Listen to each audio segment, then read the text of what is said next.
Nga pala ang tanghalian natin ngayon mga katropa. Ayan. Kain po tayo mga katropa. Ito po ang ating tanghalian ngayon. Ayan. Kaya samahan niyo ako mga katropa. Tara, let's go mga katropa.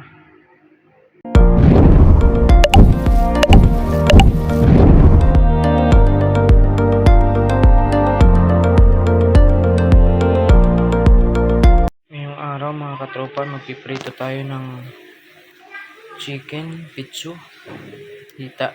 Ayan. Piprito natin yan. At syempre, ito yung kapartner niya mga katropa. Yan ang ating ipiprito.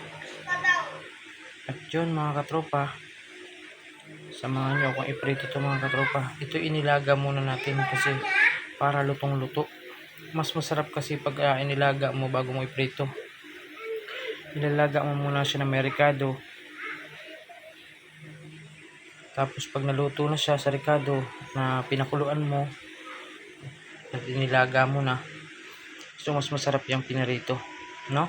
Kasi luto na siya. Pag ipiprito mo, crunchy na siya. Okay? At yun naman talong, basic lang yan, prito lang talaga yan. So ang sausawan natin mamaya yan, sili, kalamansi, tuyo, at sibuyas. Yan ang sausawan natin mamaya mga katropa. Yummy! Kaya mga katropa, ano pang gagawin natin? Lutuin na natin to. Let's go! Kaya nga mga katropa, at piniprito na natin. Ayan. Namumuli na siya mga katropa. Kaya samahan nyo mga katropa. Pag naluto ito mga katropa, kakain tayo. Kaya na mga katropa, luto na at kakain naman tayo mga katropa. Ayan ang ating sausawan. Meron din tayong banana dito, saging. Ayan.